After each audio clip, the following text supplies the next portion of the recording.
Lanjutkan membaca Fatwa Tarjih Muhammadiyah. Sekarang pada jilid yang ke-8 kita coba melihat bagaimana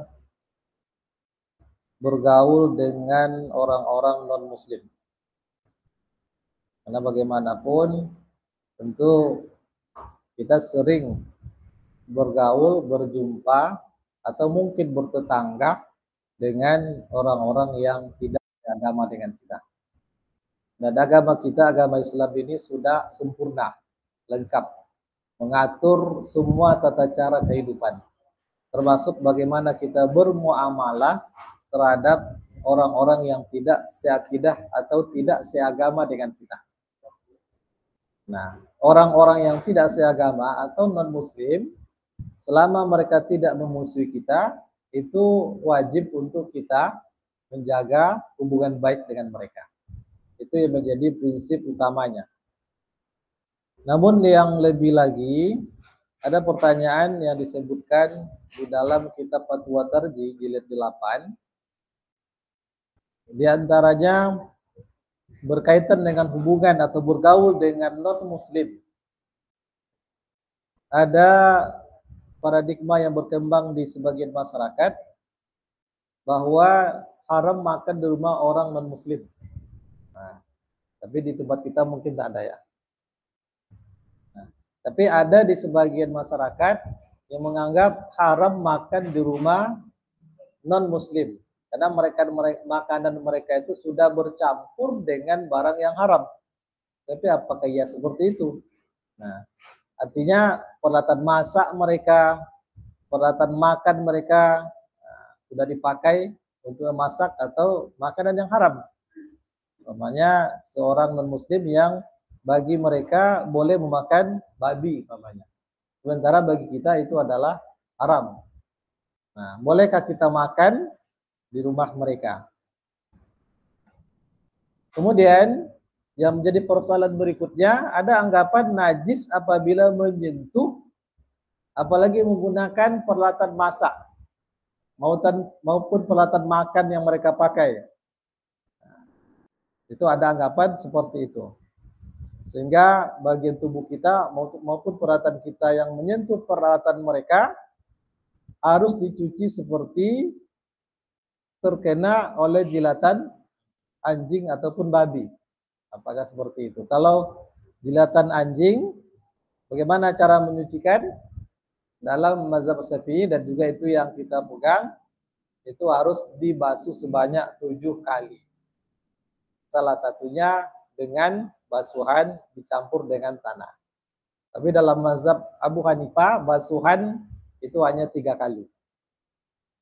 Nah, ini ijtihad dari Imam Abu Hanifah dalam memahami hadis riwayat Abu Hurairah. Nah, ini persoalannya panjang lagi. Kemudian masalah berikutnya terkait dengan ini, ada yang beranggapan najis apabila bagian tubuh kita maupun peralatan kita tersentuh makanan mereka. Jadi dengan makanan mereka pun yang menyentuh bagian tubuh kita itu adalah najis. Sehingga harus dicuci juga. Kemudian ada anggapan boleh makan di rumah mereka apabila kita yakin makanan tersebut dibeli dari orang muslim dan dihidangkan pakai bungkus tanpa memakai peralatan mereka. Makanya mereka menyodorkan kepada kita minuman aqua, ini baru halal. Tapi kalau yang mereka sodorkan itu kue kayak bakpao ini, itu tak boleh. Itu ada anggapan seperti itu. Kemudian ada lagi anggapan minuman harus masih dalam kemasan botol kalau kaleng atau kaleng. Yang lain tak boleh. Nah, bagaimana ulama tadi memandang hal yang seperti ini? Di dalam fatwa ini disebutkan bahwa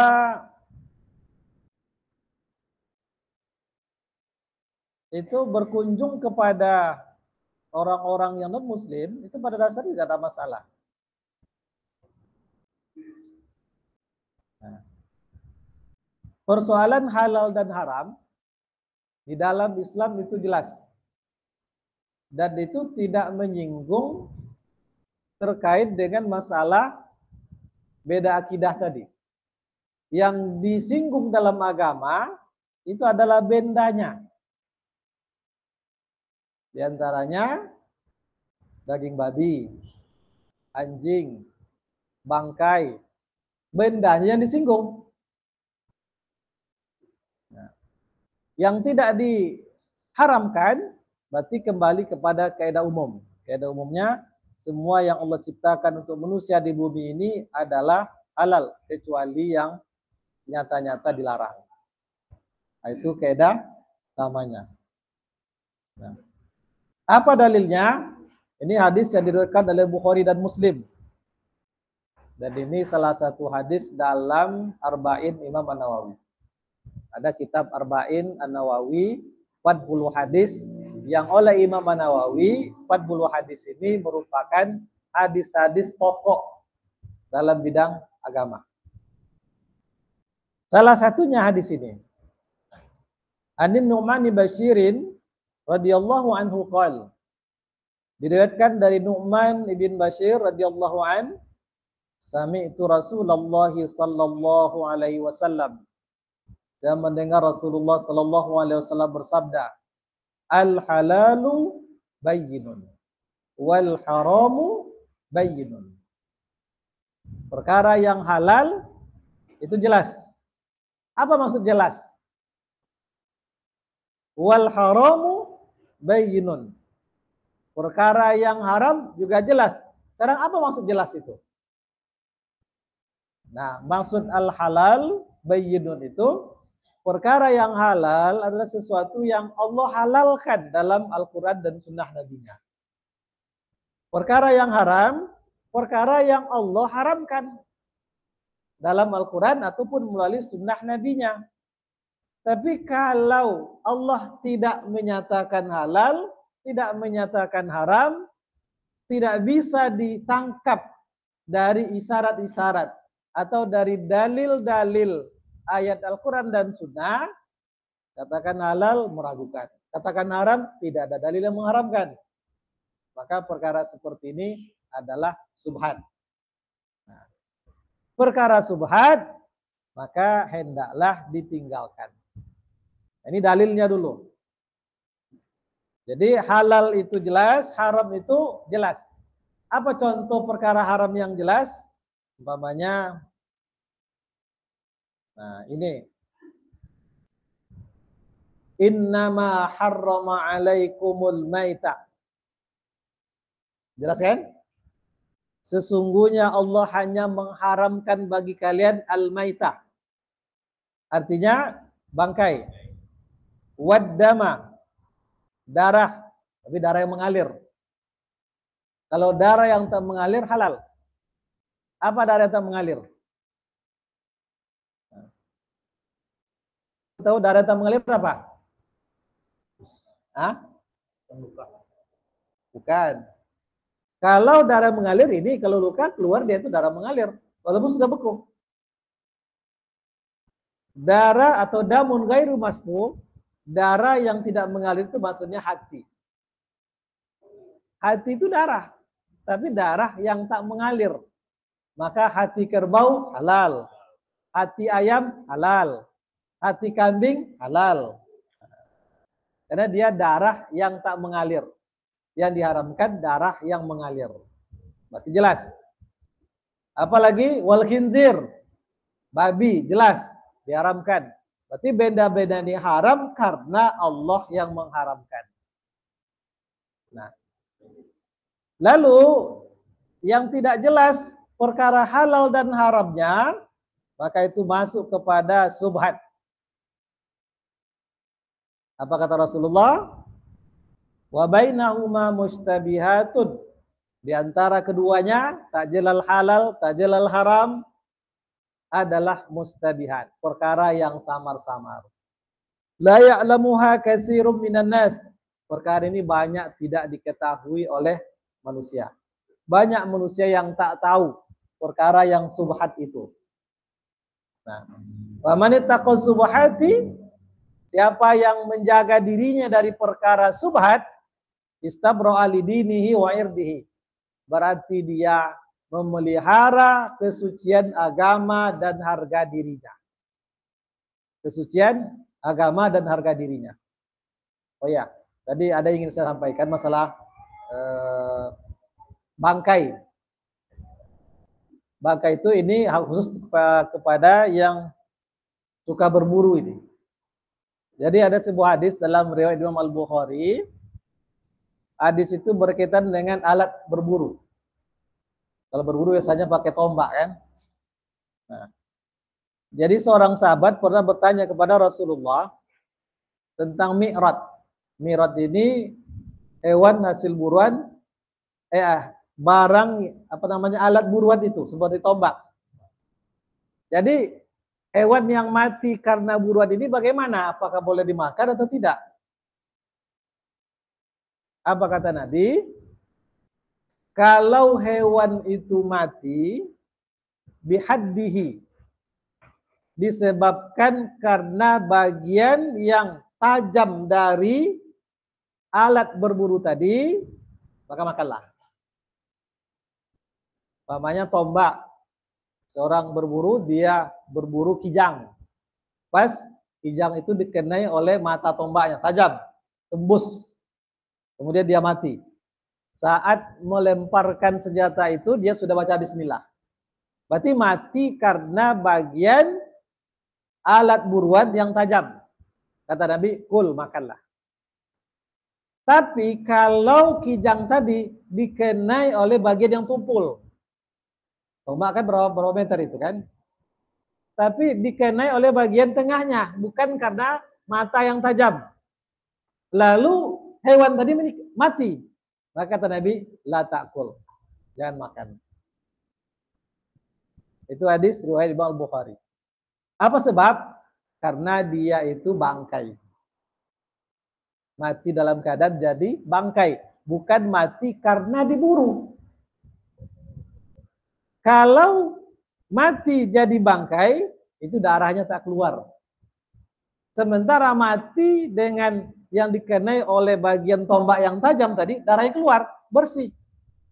Maka Nabi perintahkan silakan makan. Tapi kalau dia mati karena bagian senjata yang tumpul, itu jangan dimakan. Nah, kan kadang jarang banyak yang tak tahu ini. Jadi sini tak ada yang suka berburu tak? Tidak ada ya? Lobby ya. Nah, itu untuk pengetahuan kita bersama. Baik, kembali kepada yang tadi. Nah, jadi siapa yang menjauhkan dirinya dari perkara subhat, maka berarti dia sudah menjaga agama dan harga dirinya. Tapi sebaliknya, wa man waqa'a fi subhat, siapa yang melakukan yang subhat, terjatuh kepada perkara yang subhat, qara'in yara haulal hima, sama seperti seorang penggembala hewan yang dia bermain-main dengan gembalanya, dia biarkan hewan gembalanya itu mencari rumput di sekitar batas tanah milik dia. Haulal hima. Namanya dia punya lahan peternak kambing seluas 1 hektar, tidak dipagar. Nah, di sebelah tetangganya ada kebun juga yang sama-sama punya rumput. Kalau dia biarkan hewan gembalanya ini mencari makan di sekitar batas, berarti dia bermain-main dengan perkara subhat. Apa sebab? Dia tidak bisa memastikan apakah hewannya itu memakan rumput di lahan dia sendiri atau di lahan tetangganya. Maka jangan biarkan. Kalau dibiarkan, subhat. Kecuali kalau batas itu dikasih dinding. Itu baru keluar daripada subhat. Kalau termakan rumput orang lain, itu jadi haram. Ada sesuatu yang haram yang ada di dalam jasad hewan ternaknya. Ini tidak boleh. Berarti dia subhat. Maka hindarkan perkara yang seperti ini. Dan begitulah sangat detailnya dan rapinya Islam menjaga kesucian diri dan kesucian agama. Jangan main-main. Nah, kemudian yusiku an yukiahu, yang mana kalau dibiarkan hewan tadi bermain di sekitar batas, itu nyaris atau sangat mudah dia jatuh kepada memakan rumput orang lain. Itu haram. Nah, ala wa inna likulli malikin hima, ketahuilah sesungguhnya bagi setiap raja ada hima, ada pantangan-pantangan, ada larangan-larangannya. Ala wa inna himallahi bi ardihi maharimuhu. Ketahuilah bahwa pantangan larangan Allah di bumi ini adalah semua perkara yang diharamkan. Ala wa inna fil jasadi mudghah. Ketahuilah sesungguhnya di dalam jasad itu ada segumpal darah, mudghah. Iza soluhat soluhal jasadu kullu. Kalau yang segumpal darah tadi kan dikatakan segumpal darah kan? Berarti damun ghairu masfuh. Darah yang tidak mengalir. Itu namanya hati. Kalau dia baik, soluhal jasadu kullu. Maka seluruh jasadnya jadi baik. Wa iza fasadat, kalau dia rusak, fasadal jasadu kullu. Rusaklah semua tubuhnya. Sekarang orang-orang ahli kesehatan pun juga menilik hadis ini. Dia adalah hati. Apa sebab? Kalau hatinya baik, jasadnya sehat. Kalau hatinya rusak, terlalu sering sedih, terlalu sering marah, jauh dari gembira, itu hati yang tidak sehat. Jasadnya juga akan sakit. Jadi kalau ingin selalu sehat, jagalah hati. Jauhi prasangka, jauhi dendam, hindarkan marah, hindarkan sedih, hindarkan stres. Insya Allah sehat. Karena berarti sumbernya dari darah yang tak mengalir tadi. Nah, insya Allah di sini semua sehat-sehat ini. Ya kan? Kalau ada yang merasa tak sehat, kalau mendengar pengajian itu berarti ada yang salah itu. Nah, itu dalil yang pertama. Dalil yang kedua, ayat dalam surat Al-Baqarah 173 174. Dalam ayat ini Allah jelaskan yang haram itu yang mana? Langsung dipakai kata-kata hurrima atau harrama. Dan itu banyak dalam Al-Qur'an.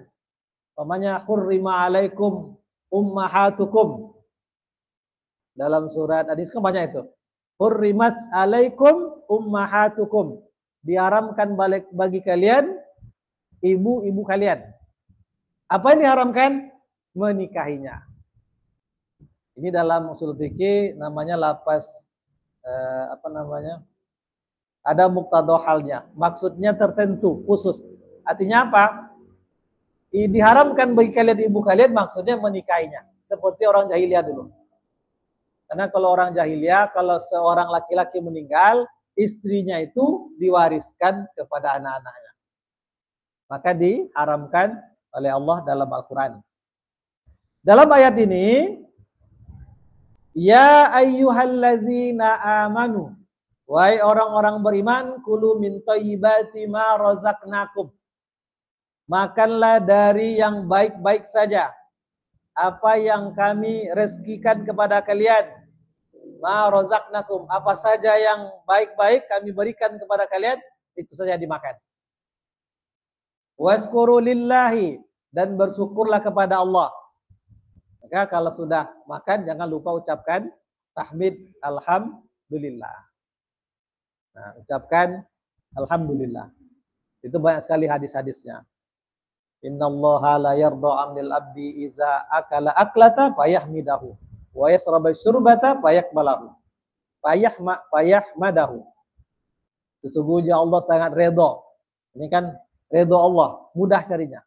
Sesungguhnya Allah redha terhadap seorang hamba apabila dia selesai makan, dia puji Allah. Alhamdulillah. Allah redha.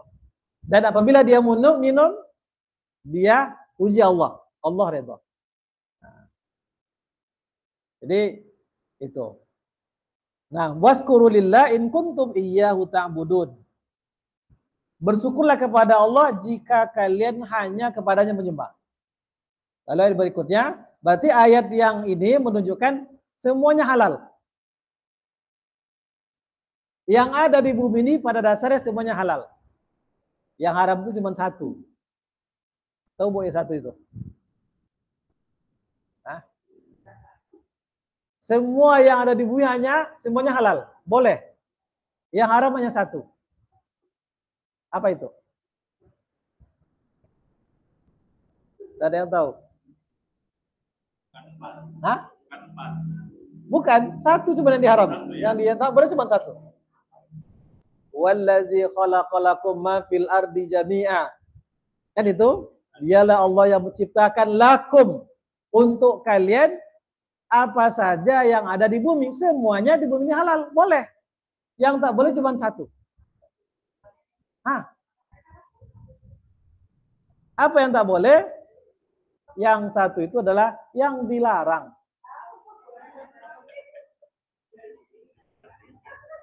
Iya. Semuanya halal. Kecuali satu yang dilarang. Makanya kaidahnya kan Allah subhanahu muamalah mubah hatta yadullu dalilul ala tahrimihi. Kaidahnya kan begitu. Semua dalam masalah muamalah itu boleh sampai ada dalil yang mengharamkan. Kalau ada dalil baru haram. Kalau tak ada dalil ya haram. Tapi beda dalam masalah agama. Dalam masalah ibadah beda. Ada ulama buat kaidah al-aslu fil ibadah at-tahrim hatta yadullu ad-dalilu ala mas'u'iyatihi. Semua ibadah itu haram dilakukan kecuali ada dalil yang mensyariatkannya. Nah, mensyariatkannya.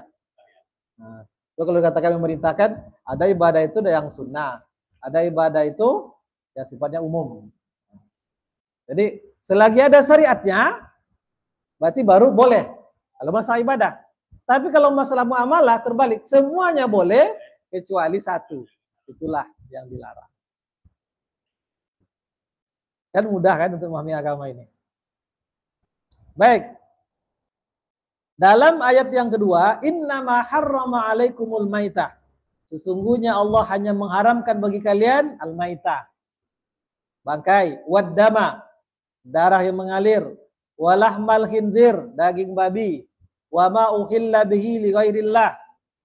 Apa saja yang disembeli bukan atau untuk selain Allah. Apa saja disembeli untuk selain Allah. Kalau ada sesembahan selain untuk Allah, itu baru tak boleh dimakan. Ini ayat yang mengatakan itu. Famaniturra ghaira baghin wala adin. Lalu siapa yang terpaksa? Iturra. Berarti darurat itu. Kalau nak makan mati. Nah, jadi barang siapa yang terpaksa ghaira baghin, padahal dia sebetulnya tidak ingin. Tapi kalau tidak dilakukan mati. Berarti dia berada dalam keadaan darurat. Nah, wala adin, tapi tidak pula untuk membiasakannya. Nah, fala isma alaih, tak ada dosa baginya. Berarti dia dalam kondisi darurat. Kalau darurat, hukumnya juga darurat. Nah, tapi untuk tidak dibiasakan. Nah, ini sering dicontohkan kalau orang sedang tersesat di hutan, kemudian tidak ada makanan yang bisa dimakan kecuali daging babi. Nah, kalau dia tak makan dia bisa mati, maka saat itu dia berada dalam kondisi darurat. Boleh. Boleh, tapi bukan untuk dibiasakan. Atau hanya sekedar menghilangkan kondisi daruratnya. Bukan untuk berenak-enak. Nah, itu kaidahnya. Baik. Nah, di dalam fatwa ini juga disebutkan negara kita ini kan berdasarkan Pancasila. Semua orang berhak untuk tinggal di sini sesuai dengan aturan yang berlaku di negara kita. Ada 6 agama yang diakui, semua punya hak yang sama. Oleh karena itu kita harus saling menghormati, dan Islam pun itu menghormati orang-orang yang tidak seagama.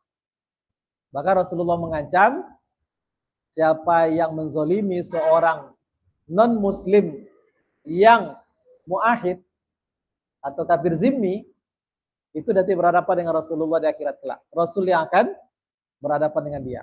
Artinya ancaman, jangan menzolimi non-muslim atau orang kafir muahid atau kafir zimmi, artinya orang kafir yang non-muslim yang hidup berdampingan dengan kita. Harus dijaga kehormatan mereka. Harta mereka harus dijaga. Karena mereka sama dengan kita punya hak di Indonesia ini. Itu disebutkan di dalam fatwa. Kemudian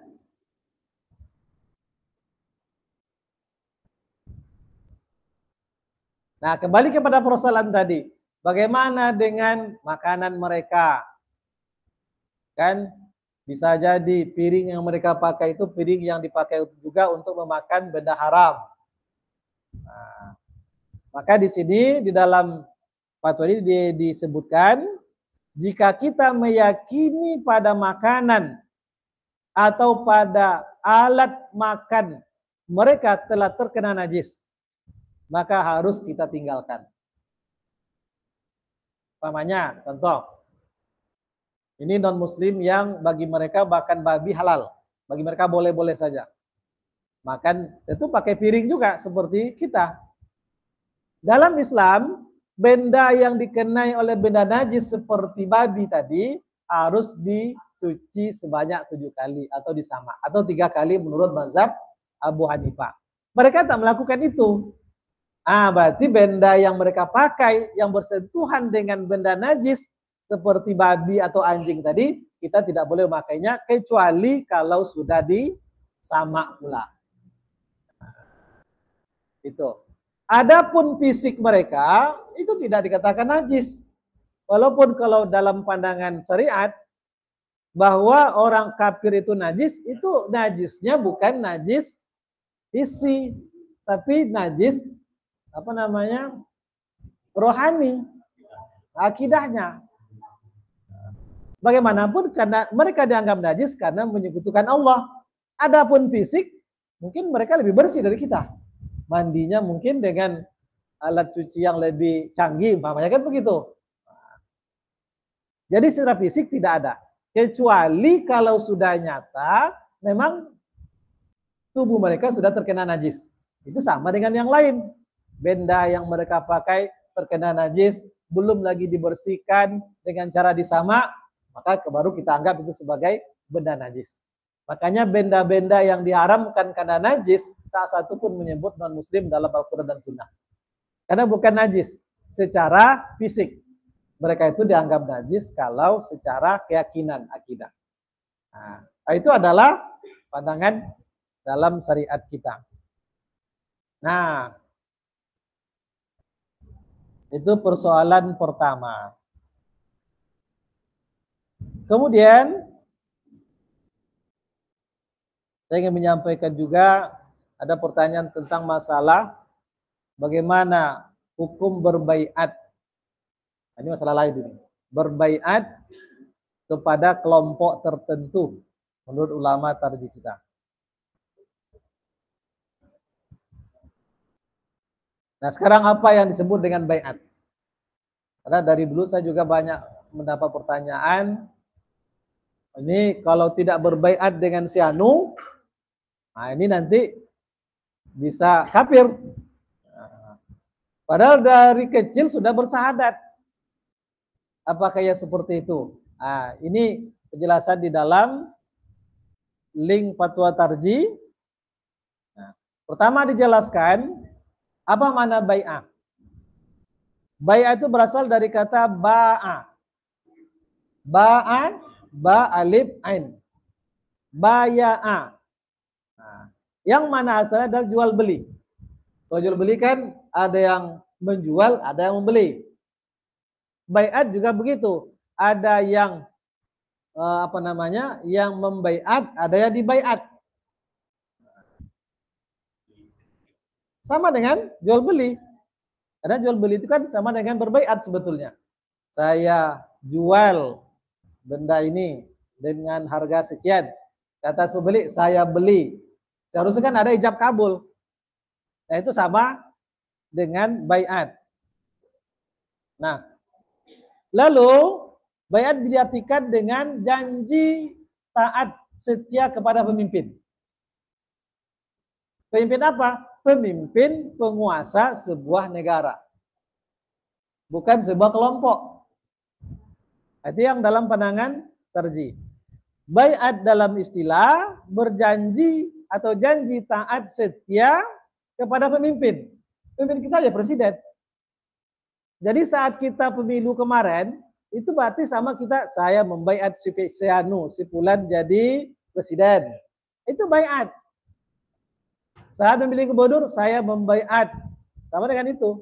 Saya bersaksi si Fulan ini yang paling baik untuk sebagai gubernur. Berarti kita membaiat dia sebagai pemimpin kita. Bupati juga begitu.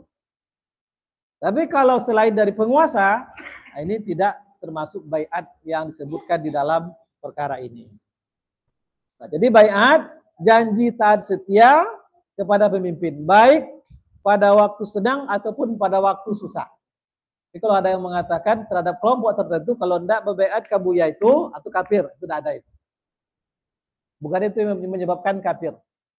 Kalau dulu para sahabat berbaiat kepada Rasulullah, Rasul itu adalah sebagai pemimpin, pemimpin agama, pemimpin dunia, pemimpin akhirat. Itu full ketaatan kepada beliau. Andaikan kita hidup di zaman Rasul, kita wajib berbaiat kepada beliau jiwa raga kita. Bahkan kita harus mementingkan daripada kepentingan diri sendiri. Nah, sekarang baiat kita adalah kepada pemimpin. Taat kepada pemimpin sesuai dengan aturan yang berlaku di negara itu. Kalau kita di Indonesia, maka baiat kita kepada pemimpin kita. Presiden, gubernur, bupati, dan lain sebagainya. Itu namanya baiat yang disebut di sini. Nah, dalam sejarah, baiat atau janji setia ini dilakukan oleh umat Islam kepada Rasul pertama sekali. Kemudian kepada Khulafaur Rasyidin. Kemudian kepada para khalifah yang datang setelah Khulafaur Rasyidin. Kan ada masa Rasul, habis itu Khulafaur Rasyidin selama 30 tahun. Jadi umat Islam berbaiat kepada Abu Bakar, mengakui dia sebagai pemimpin. Baiat kepada Umar, mengakui dia sebagai pemimpin. Utsman, Ali. Lanjut kepada raja-raja. Kemudian khalifah setelah Khulafaur Rasyidin ada dinasti Bani Umayyah. Ada sebanyak 12 pemimpin pula. Lanjut kepada dinasti Bani Abbasiyah. Nah, itu kalau tidak salah selama 6 abad berkuasa. Lanjut kepada kerajaan 3 besar. Begitu seterusnya. Jadi masih berbaiat kepada pemimpin. Nah, baiat kepada pemimpin itu juga ada aturannya. Sejauh mana kita taat kepada mereka, ada aturannya. Nah, ini disebutkan beberapa hadis. An-Nafi'in qala, dari Nafi dia berkata, Ja'a Abdullah ibn Umar ila Abdullah ibn Muti'in inna kana min amril harra. Abdullah bin Umar mendatangi Abdullah bin Muti' ketika menjadi penguasa di Harrah atau di Qurrah.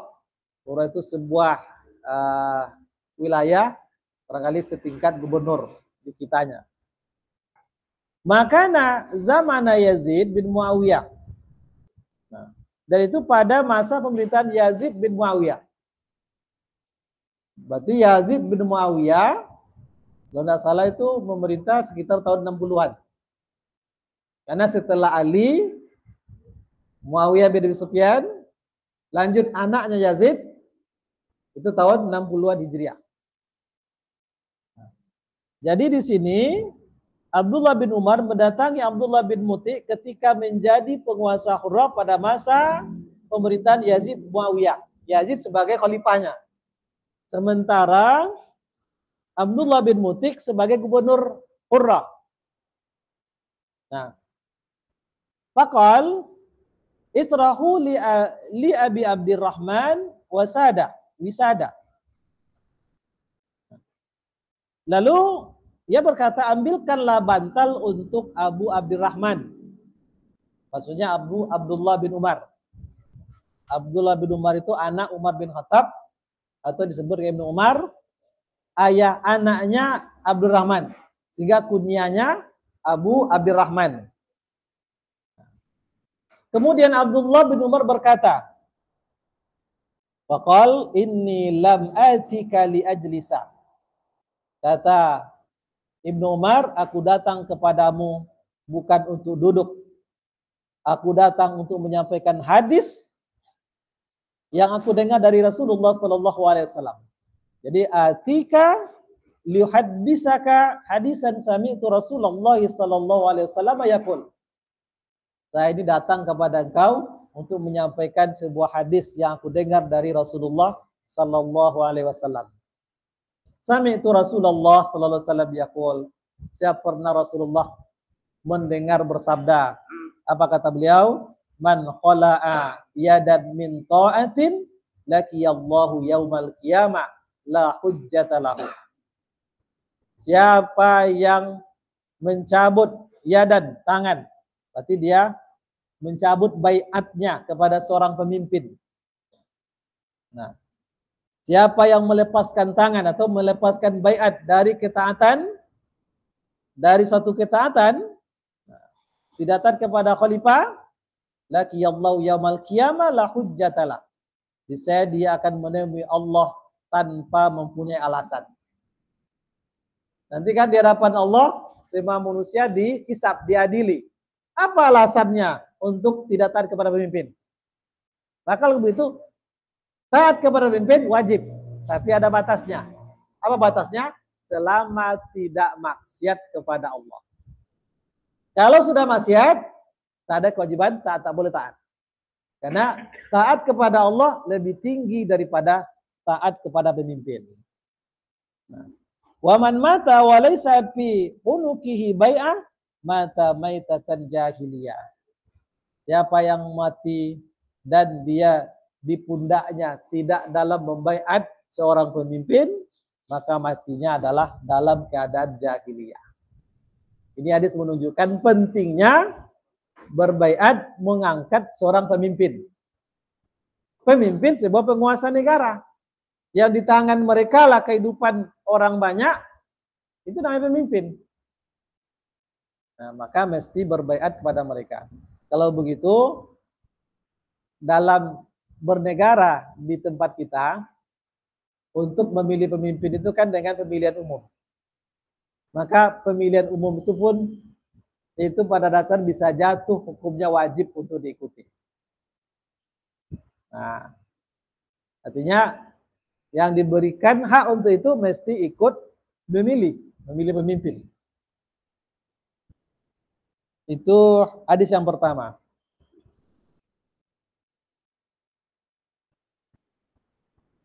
Hadis yang kedua, an Aliyin anna Rasulullah sallallahu alaihi wasallam ba'asa jaisan wa amara alaihim rajulan. Kata Ali, Rasulullah sallallahu alaihi wasallam pernah mengutus sekelompok tentara jaisan, sekelompok tentara. Wa amara alaihim rajulan, dan beliau mengangkat salah seorang daripada mereka itu sebagai pemimpin. Fa'auqada nara, lalu pemimpin tadi membakar api atau membakar kayu bakar sehingga mengeluarkan api. Lalu waqal udkhuluha, dia perintahkan kepada tentara tadi masuk ke dalam api itu. Nah, disuruhnya masuk ke dalam api. Ini hadis riwayat Muslim. Lau dakhaltumuha lam tazalu fiha ila yaumil qiyamah. Nah,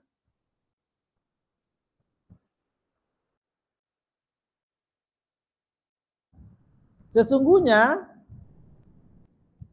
kalau kalian masuk ke dalam itu, ya tentu tak akan kembali lagi, akan selalu berada di api itu sampai hari kiamat, mati kalian. Wa qala lil akhir qaulan hasanan wa qala la ta'ata fi ma'siyatillah innamat ta'ah fil ma'ruf. Lalu dia berkata kepada yang lain dengan perkataan yang baik, Nah, dia tidak perintahkan sebagian lain untuk masuk ke dalam api tadi. Lalu waqal la ta'ata fi ma'siyatillah. Dia katakan tak ada taat dalam maksiat kepada Allah. Berarti kelompok yang mana? Apa yang harus dilakukan oleh sebagian tentara yang disuruh masuk ke dalam api tadi? Jangan ikuti. Karena kalau masuk juga sama dengan bunuh diri. Tak boleh menyiksa diri sendiri. Berarti jangan masuk ke situ. Nah, lalu waqal dia katakan la ta'ata fi ma'siyatillah. Tak ada ketaatan dalam rangka maksiat kepada Allah. Innamal ta'at fil ma'ruf. Ketaatan itu hanya dalam masalah yang ma'ruf. Nah, jadi dalam pandangan ulama tarjih di sini dapat simpulkan bahwa baiat adalah janji setia kepada khalifah, bukan kepada orang tertentu. Itu tidak ada. Tapi berbaiat kepada khalifah bahwa inilah pemimpin kita. Kita baiat dia sebagai pemimpin kita. Itu yang ada. Sebagaimana para sahabat membaiat Rasulullah, membaiat Abu Bakar, membaiat Umar bin Khattab, dan sampai seterusnya. Bukan kepada orang tertentu. Tapi baiat itu hanya kepada pemimpin saja. Jadi tidak ada istilah kalau tidak berbaiat kepada si anu nanti kamu kafir. Tidak ada. Tidak ada. Baik, inilah dua persoalan tarjih yang disampaikan. Pertama dalam fatwa tarjih ORID. Kemudian tadi dalam kitab fatwa tanya jawab tarjih jilid yang ke-7 ya. Ada pertanyaan sampai di sini Pak Dedimu? Ini untuk pengetahuan kita.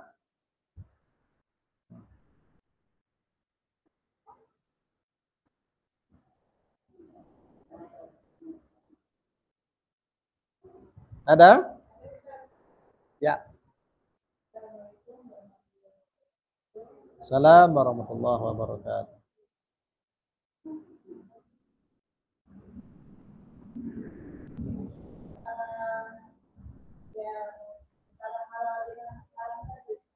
Ya.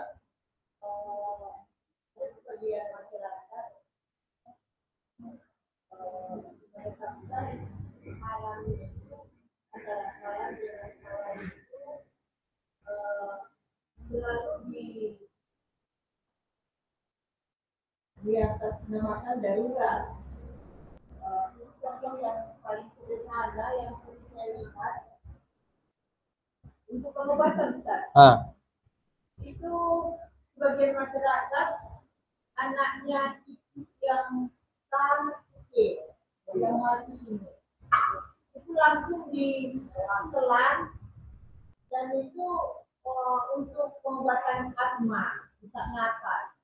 Dan alasan kalau dibawa ke rumah sakit sudah berobat bolak-balik tidak juga sembuh-sembuh. Tahu untuk ditelan beberapa ekor aja anak itu hilang asmanya. Itu